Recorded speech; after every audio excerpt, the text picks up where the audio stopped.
Okay, now, get a load of this. Yesterday we were talking about the changing sex habits of the nation, and today we're detailing one factor on this, which is how fewer people are committing to marriage. There is a rise, though, in cohabiting, but that can often come with big problems when couples break up. A new study suggests that a third of people would buy a house as a way of showing their partner they were committed. How romantic. 1 in 5 would be happy to buy that house with a partner they'd been with for a year or less. But around a third think they lost out financially on the sale of a house when they split with that partner.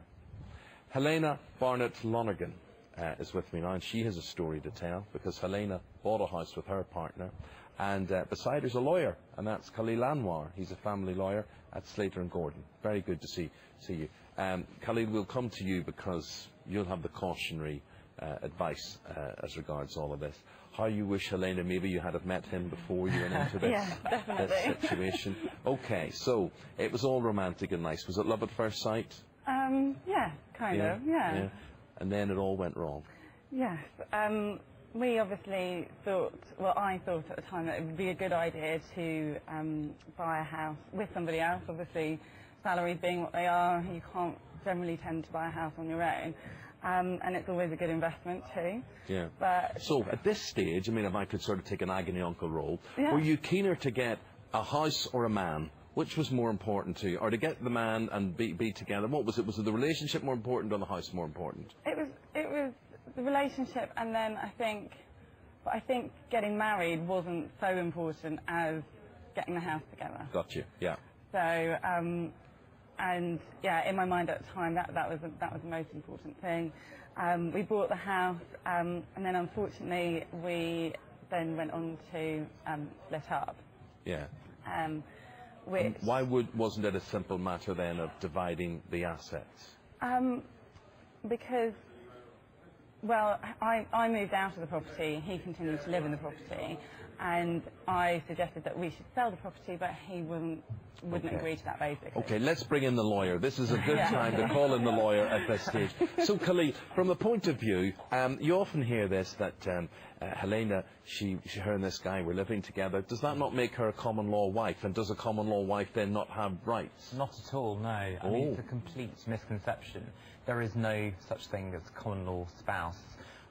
This is, often something which people just think that they automatically have rights. See, I would have thought, would you not have thought that, Charlotte? Well, because, I mean, I did buy a house before getting married with my other half, so it was something that we'd looked into, and then you realise, and I was surprised to know that wasn't the situation. No. Were you thinking of leaving him at that stage? No, but I think... It's fascinating what you find out about people, but it's better safe than sorry, right? So she did the right thing there. Absolutely. No, I think, the research which Slater and Gordon conducted, it's so evident that people don't really consider what the effects would be, both in terms of property and other assets, if the relationship were to break down. And that's the purpose of having some sort of legal protection, to make sure that you're not in a circumstance such as Helena was, unfortunately, in 2005. The difficulty is, though, it isn't very romantic, is it? I mean, you'll probably agree with this. If you've then got to turn around to your other half and say, well, hold on a second, we need to look at what happens if we split up, it's not really a great start to buying a property together. It's nearly something that you don't even think about, because you're so excited about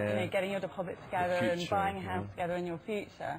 You just don't really even think about it. But should she have thought, Khalil, about, is there such a thing, okay, we understand the common law business, right, that's a bit of a myth. What about a cohabitation agreement? Is there anything like that? Absolutely. So what a cohabitation agreement is essentially writing down what is going to happen in terms of starting off. So the property that you're about to purchase, how's it going to be held, and under the law of contract, you can actually execute the matter as a deed. So you can have this as a legally binding document to say, these are our intentions, and if the relationship were to break down, this is what would happen. Okay, and remember, folks, you're getting that advice for free. And did you sort your situation out? Eventually, we did sell the house. Eventually. Did you lose out on anything, do you think, or? I think we did, because of the time that we eventually sold the house. So I had suggested to sell the house at the beginning of 2007, and That was refused, and then we eventually sold the house in May 2008. Right. So obviously the market had dipped. And in short, Helena, your advice to anyone who's living together, and as we say, a lot of people see this as a romantic gesture to buy a house together when they're